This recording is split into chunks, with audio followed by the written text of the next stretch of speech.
Son a las 8:08 de la mañana, miércoles 20 de marzo, y les damos la bienvenida a Ampliación de Noticias. Fernando Carballo y quien les habla, Mávila Huertas. Estamos con ustedes las próximas 2 horas para analizar las noticias más importantes de la jornada. Y el día de hoy nos sorprendemos con un titular que advierte que hemos perdido 35.000 millones de soles por la criminalidad en 2023. El tema de la inseguridad dejó de ser una anécdota, dejó de ser exclusivo de quienes no pueden costear de pronto seguridad en el barrio, seguridad en la propia casa. No, ahora es un tema que ya nos afecta incluso y nos golpea económicamente, incide. El pequeño empresario, por ejemplo, no puede desarrollar, tiene que estar mucho más pendiente de colocar una cámara de seguridad que realmente de elaborar un plan a futuro. Y así como a usted, a nosotros también nos ha ocurrido que cualquiera es vulnerable ante el robo de un celular. Vamos desde el robo de un celular hasta estos grandes crímenes que hemos empezado a ver de un tiempo a esta parte y contra los que todavía parece no tenemos una solución concreta o un plan cabal para atacarlos. Fernando, buenos días. Buenos días, Mávila. Buenos días a quienes nos ven por la televisión, nos siguen por la radio y por las redes sociales. La cifra que tú has dado es escalofriante, 35.000 millones de soles perdidos en el año pasado a causa de la criminalidad, con todas las consecuencias que ella tiene sobre la actividad económica en el Perú y sobre la vida de todos los días de los ciudadanos. Y lo importante es que esta cifra ha surgido de una reunión entre dirigentes de los principales gremios empresariales del Perú, 6 de estos gremios, con representantes de los trabajadores que han sesionado el día de ayer en la Federación de Construcción Civil de nuestro país, que es un sector que ha mantenido durante mucho tiempo diálogo con los empresarios de ese mismo sector, de manera que son un ejemplo de lo que hacemos muy poco en nuestro país, sentarnos unos y otros, aunque pensemos diferentes, aunque tengamos intereses diferentes, podemos buscar qué es lo mejor para todos y para el país. Por eso es una satisfacción, Mávila, comenzar nuestro programa de hoy conversando con 2 de los protagonistas de la reunión de ayer, uno representante gremial y el otro de los trabajadores. Está con nosotros el ingeniero Luis Salazar Nicho, presidente de la Sociedad Nacional de Industrias, y también Gustavo Minaya, secretario general adjunto de la CGTP. A los dos, muy buenos días y gracias por este emprendimiento, por este esfuerzo conjunto. Estaba viendo el detalle de la información y más allá de esta cifra que realmente golpea, 35.000 millones de soles, producto de la criminalidad que se han perdido. Esto hubiera supuesto, en efecto, y de acuerdo a los cálculos que ustedes han elaborado, un crecimiento de la economía de 3%. Ingeniero, buenos días. Buenos días. Buenos días, Mávila. Buenos días, Fernando. Señor Minaya, ¿cómo está? En efecto, el día de ayer nos hemos juntado gremios de empleadores con gremios de los trabajadores para discutir y hablar sobre un tema fundamental. Y esto salió después de haber hecho una marcha por la paz, recordarán ustedes, claro, en diciembre, una exitosa marcha por la paz donde volvimos a estar juntos y que además fuimos interceptados en plena marcha por el ministro del Interior, que se acercó y nos convocó a una reunión, dijo, vamos a convocarlos a una reunión, vamos a juntarnos, y hasta hoy, después de 3 meses, no tenemos ninguna convocatoria. Lo que tú dices, Mávila, es cierto, y son cifras estudiadas por Luis Miguel Castilla en un estudio de actualización de lo que le cuesta al Perú el tema de la inseguridad ciudadana. Y a esto podemos agregar más cifras, por ejemplo, que el cultivo de coca ha crecido en un 76% entre el 2018 y el 2022, o que la producción de la cocaína en el Perú ha subido del 17 al 21 en 63%, y que el narcotráfico mueve ya 8.500 millones de dólares. Y podemos seguir dando cifras de la criminalidad y de la minería ilegal, que en los 10 últimos años ha crecido más del 11% en promedio anual. Esas son cifras escalofriantes, como bien lo dicen ustedes. Pero ¿cuál es el problema de esto, Mávila, Fernando? Que nos agarra en un momento en el que el país está dividido, polarizado. Y por eso es el éxito de esta delincuencia. Y por eso es que el crimen organizado ha encontrado un terreno fértil para poder seguir creciendo.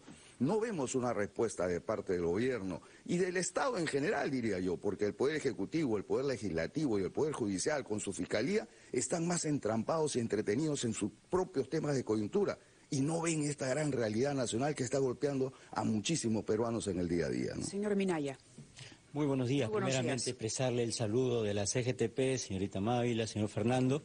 Es cierto, estamos en una situación de crisis nacional frente a la delincuencia, frente a la criminalidad, frente al sicariato, y lo que nos exige a todos los peruanos y peruanas es que busquemos la más amplia unidad todas las organizaciones, en este caso las organizaciones de empleadores y de trabajadores, y como usted muy bien lo dijo, don Fernando, a pesar de los intereses que pueden ser diferentes, a pesar de las ideas, a pesar de los trabajos que tenemos, incluso ya en las tareas propias de cada sector, nosotros creemos que por encima de eso está la vida de las personas. Más allá de la vida ya no hay nada. Y ayer se ha establecido una estadística muy preocupante, solamente para el robo de los celulares. En el país, en el año 2023, han muerto 400 personas, más de 400 personas por el robo de celulares. ¿Por robo de celulares? Por robo de celulares. Más de 4.000 denuncias y eso, las que son hechas de manera efectiva. No sabemos cuántas más están todavía ahí, ¿no? Muchas personas que ven la inacción de la propia Policía Nacional para las investigaciones, ¿no? Prefieren no denunciar, prefieren no hacer, digamos, mayor acción.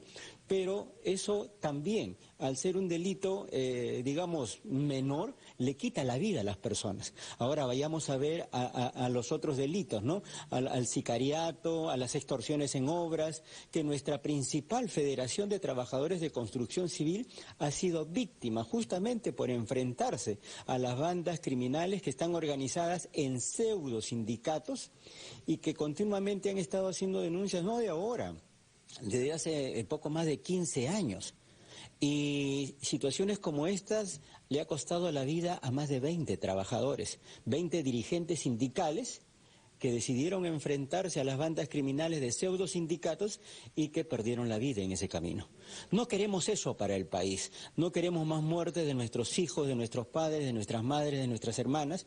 Lo que queremos es que el gobierno, el Ejecutivo, la señora Boluarte, tome cartas en el asunto, que el ministro del Interior, que dicho sea de paso está siendo observado en el Congreso de la República, ya se ponga a trabajar verdaderamente y no sabemos qué está haciendo, porque los efectos del combate a la delincuencia no se está viendo. Sí, bueno, usted nos dice que no se sabe lo que el ministro del Interior está haciendo. Lo que esperamos de usted es que sepan lo que deben proponer. El ingeniero Nishi como ingeniero Kisi, como dirigente industrial, y usted han hecho propuestas concretas, una de las cuales es el énfasis puesto en las unidades de flagrancia. Yo quisiera que nos digan por qué les parece esto una idea central y que nos expliquen cómo es que se puede implementar con la participación del apoyo del sector privado, empresarios y trabajadores. Nos lo van a contestar, por favor, después de una breve pausa.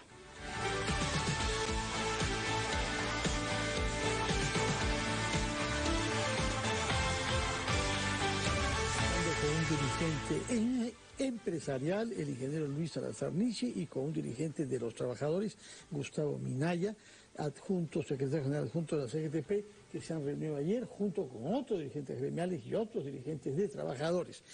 Y el tema que han abordado ustedes es el de la criminalidad y el daño que causa a la economía del país, pero también a la vida diaria de los peruanos, y lo que queremos ahora es ver qué iniciativas se están planteando, no para diagnosticar solamente, sino para contribuir con soluciones. Y uno de los temas que ha sido enfatizado ayer por ustedes es el tema de las unidades de flagrancia, que es respaldado por el Poder Judicial, pero sobre el cual se ha avanzado demasiado poco. ¿Qué es lo que proponen ustedes, señor Nishi? Luego nos lo dirá usted, Minaya. Las unidades de flagrancia existen, pero no funcionan. Nosotros nos reunimos en la Sociedad Nacional de Industria con el presidente del Poder Judicial y nos comentaba la experiencia que ellos han tenido y la propuesta seria de poder tener una unidad que actúe inmediatamente y corrija estos temas que de la gran lentitud de nuestro Poder Judicial. ¿Cuál es el problema, Fernando? Que el juez de flagrancia va al módulo, pero no va al fiscal, no va a la policía y no pueden actuar. Entonces, esas unidades de flagrancia están vacías, no tienen demanda. La pregunta es ¿por qué? Nos dice el Poder Judicial que la Fiscalía no envía casos a las unidades de flagrancia. ¿Por qué motivos? Lo dejamos ahí abierto y cada uno tendrá sus propias argumentaciones. Nosotros creemos que eso debería ser regulado y le decíamos, ¿y por qué no exige usted que estén presentes los fiscales? Porque no hay una legislación. Necesitamos un marco legal para que esas unidades de flagrancia se encuentren. Los policías tienen que estar en las unidades de flagrancia, laboratorios de criminalística en cada una de estas unidades. Usted nos comentaba sobre los laboratorios de criminalística durante la pausa y nos decía que no hay para la policía, el equipo, la logística que se requiere. Otra propuesta súper interesante que además es producto de esta gran mesa que ha reunido a gremios empresariales pero también a trabajadores es suplir o aliviar en algo el problema que tiene la policía de los equipos a través de mecanismos, por ejemplo, de obras por impuestos. Utilizar ese mecanismo. Quisiera que el señor Minaya nos diera algunas palabras a propósito, porque es interesante que a la par que tenemos aquí ADEX, la Sociedad Nacional de Industria, la CONFIEP, también está la CGTP. Es decir, este es un problema transversal, afecta a todos. Señor Minaya. Sí, correcto. La alianza público-privada tiene que verse ahora más evidente, ¿no? Porque es cierto, el Estado tiene muchas limitaciones y el sector privado puede allí contribuir de manera, digamos, oportuna para poder dotar de los recursos necesarios para la Policía Nacional. ¿Cómo funcionaría este mecanismo para quienes no entienden bien cuando se habla de obras por impuestos? En este caso sería infraestructura para la policía, recursos para la policía por impuestos. Hay una serie de elementos que tienen que verse ahí. Puede ser la construcción de comisarías, puede ser la dotación de materiales, ¿no?, que se necesitan para poder la Policía Nacional desarrollar su labor de manera efectiva. Ahora, dentro de las propuestas que también nosotros hemos presentado el día de ayer, está porque esta es una lucha de todos, no es una lucha tan solo del Poder Ejecutivo ni del Gobierno central, también de los gobiernos locales, de los gobiernos regionales. La reactivación de las, ¿cómo se llama?, unidades vecinales contra la delincuencia, que ha resultado ser eficiente en muchos otros casos. Por ejemplo, yo vivo en el distrito del Agustino. Ahí se han formado unidades vecinales contra las delincuencias, se han erradicado a los delincuentes. Hay zonas en donde la delincuencia no está, felizmente, ¿no? Pero eso tiene que replicarse como un buen ejemplo para todas las demás, en el interior del país también. ¿Qué es lo que se tiene que hacer? Controlar o erradicar la deforestación, ¿no?, y la tala de la madera ilegal que está siendo llevada a otras regiones o fuera del país, la minería ilegal, la extracción de minerales que sale fuera del país, ¿no?, sin control alguno, ¿no? Salen avionetas, sabe Dios, en diferentes modalidades, y no hay, por ejemplo, un control por parte de la Fuerza Aérea de los vuelos ilegales que se están sucediendo en esto, llevándose todos estos materiales fuera del país. Hay de recursos, entonces, que se podría aliviar de esa manera, ingeniero. Sin embargo, no es un tema fundamental el tema de recursos. Yo no creo que el Estado peruano no tenga recursos. Yo creo que no lo sabe implementar y no sabe gastar. Bueno, pero la además es constante. La policía no tiene vehículos, la policía no tiene internet, las comisarías están destartaladas, todavía se toma en algunos casos. Sería un error si solamente pensáramos que las obras por impuesto va a solucionar el problema de la seguridad ciudadana. Vas a colaborar, será una herramienta, pero si no tenemos estrategia nacional para combatirla, de nada va a servir esas infraestructuras que podamos servir. Y no hay estrategia, sino que alguien me lo diga, o que venga el propio ministro del Interior y nos diga cuál es la estrategia, hacia dónde estamos caminando, cuál es la lucha frontal que estamos dando sobre la inseguridad ciudadana. La permanencia del ministro del Interior. El ministro del Interior enfrenta hoy, acudió ante una interpelación, eran dos realmente las mociones de interpelación contra él, se dice que se está recabando firmas para una moción de censura. Ustedes han dicho no hay estrategia, pero tampoco parece haber liderazgo. Es decir, si ustedes voluntariamente, trabajadores y empresarios, no se sientan alrededor de una mesa a dialogar, digamos, es por iniciativa particular, y hacen las propuestas, pero aquí tiene que haber alguien que aglutine, no solamente al sector privado, sino también a todas las instituciones del Estado a las que les compete enfrentar el problema. El ministro del Interior... ¿Cuál es la opinión que tienen ustedes sobre la permanencia y la decisión que debería tomar el Congreso? En lo que coincidimos trabajadores y empresarios es que es cierto, no hay liderazgo. El Congreso de la República también tiene otras preocupaciones, tiene otras distracciones y no genera políticas claras, como por ejemplo lo que se necesita para los centros de flagrancia. Hay que modificar también el Código Penal y el Código de Procedimientos, ¿no?, para poder dar sanciones mucho más efectivas a aquellos que cometen delitos, no solamente para los delincuentes comunes, sino también para los grandes delincuentes o los jefes de las mafias o aquellos que están, incluso sectores políticos que hay que identificar, los que están apoyando la libre participación de los delincuentes, quizás porque están siendo financiados. Hay que identificar cuáles son esos políticos que no quieren avanzar en la lucha contra la delincuencia. Y en eso tenemos que ser claros. Aquí la señora Boluarte, por lo menos, para la CGTP, mientras esté en el gobierno, tiene que tener un liderazgo claro para la lucha contra la delincuencia, no solamente la delincuencia de las calles, sino la delincuencia de cuello y corbata. En la responsabilidad, no habla solamente del ministro del Interior, sino llega la responsabilidad hasta la presidencia de la República. Yo creo que todos los peruanos queremos un presidente o una presidenta que lidere personalmente este combate y esta lucha. Yo quisiera verla todos los días salir a decir cuál es esa estrategia que estamos teniendo, cuáles son las unidades operativas que estamos implementando todos los días para combatir este delito, y al lado de un ministro que hable o que no hable, pero que haga, más allá de si sea pico de oro o no. El tema es que no tenemos un liderazgo claro. Y si no existe un liderazgo claro, cualquier medida que haya va a ser simplemente una medida que se diluya en el tiempo. Necesitamos estrategia firme, y para eso los empleadores, los trabajadores nos hemos sentado y hemos pedido formar parte de ese Consejo Nacional de Seguridad. Somos los principales dolientes de este caso, somos los que estamos pagando las consecuencias de la delincuencia todos los días, y por eso el Perú no puede surgir. Nadie puede hablar de la reactivación económica con una inseguridad. El Consejo Nacional de Seguridad no se reúne hace mucho tiempo. Ahora, ¿lo integran solamente instituciones del Estado? Sí, y deberíamos nosotros estar presentes. Creo que tenemos buenas ideas, creo que no solamente buenas ideas, somos los que padecemos esto todos los días y tenemos muchas cosas que hacer y que decir al respecto. Ahora, el primer ministro, que está haciendo una ronda de diálogo con las bancadas, anunció que se reuniría después, antes del 3 de abril, que debe presentarse ante el Pleno, con dirigentes gremiales y dirigentes sindicales. Ustedes han solicitado esta cita con él. Sí. ¿Tienen alguna respuesta de la solicitud? Hasta ahora no tenemos ninguna respuesta. El 19 de diciembre, que fue la movilización, la marcha de los empresarios y los trabajadores contra la delincuencia, el señor ministro del Interior se presentó en la marcha, saludó la marcha y generó compromisos de convocar a los sectores para trabajar las propuestas que tanto empresarios como trabajadores tenemos para combatir el crimen organizado, la delincuencia, etcétera. Han pasado ya 3 meses, quizás un poco más, pero hasta ahora eso no se hace realidad.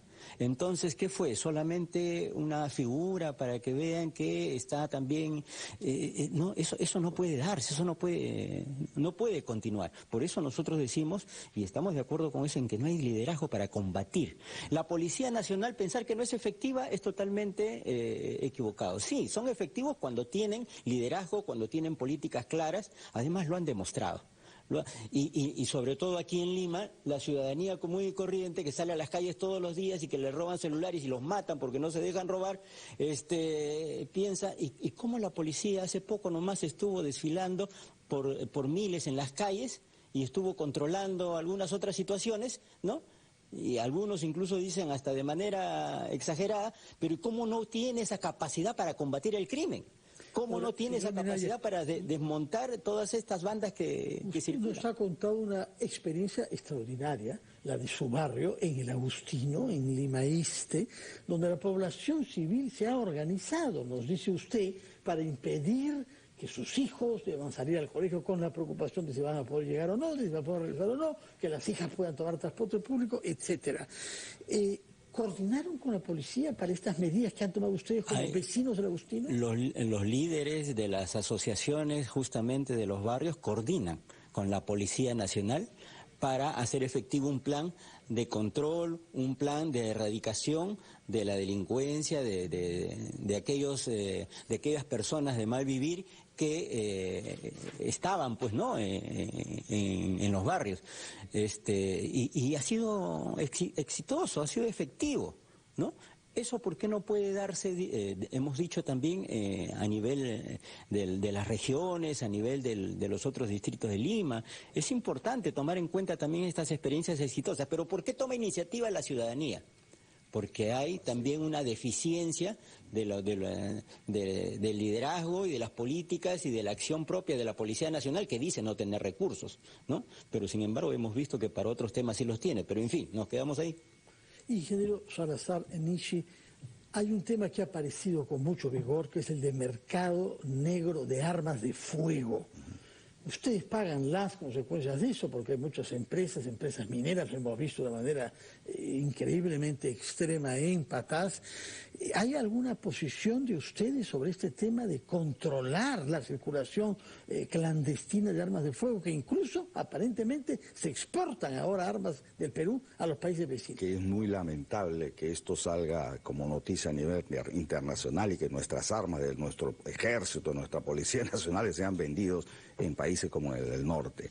En efecto, nuestra posición es clara y esto no es más que una muestra de toda la gran inseguridad y por qué no decirlo, de la corrupción que vive el país. Y yo lo decía hace un rato, Mávila y Fernando, esta ola delincuencial y de criminalidad que ha llegado a nuestro país nos ha encontrado en el peor de nuestros momentos, muy divididos, muy polarizados, y creo que ese es el gran problema. Necesitamos reencontrarnos como peruanos para poder armar una estrategia nacional, y en eso tenemos que estar todos los sectores juntos, ¿no? La producción de los estupefacientes ha crecido de aproximadamente hace una década a ahora, se ha duplicado, se ha triplicado, ¿no? La exportación de la cocaína, la exportación de estos productos ilegales. Nosotros decimos, está bien, o sea, hay que combatir también la delincuencia común de las calles, pero ¿qué pasa con el narcotráfico? Estamos ya, hay especialistas, ¿verdad?, que dicen que ya estamos en un narcoestado y que hay políticos involucrados que impiden justamente que se combata con... Hay que identificarlos. Hay que saber quiénes son. Hay un dato interesante que sacó la Unidad Financiera de Investigación Financiera que dice que entre el 20 y el 23 hay más de 2.400 millones de dólares en movimientos financieros sospechosos. Yo diría, esto ya no son muestras suficientes para decir que este dinero se está metiendo en la sociedad organizada y que creo que no es novedad, muchos sabemos que ya están hasta filtrados en el tema de la política. Entonces, ¿a dónde vamos a llegar como Estado? Necesitamos salvar el Estado y para eso tenemos que estar todos las sociedades. Muchas gracias por su presencia acá, felicitaciones por la reunión que han sido capaces de convocar ayer, 10 personalidades que representan tanto a los trabajadores como a los gremios empresariales, felicitaciones por esa muestra concreta de diálogo y por las iniciativas que están planteando al Estado en la perspectiva de reunirse ustedes, de ser reunidos, de ser recibidos por las autoridades. Muchas gracias y muy buenos días. Gracias. Muchas gracias.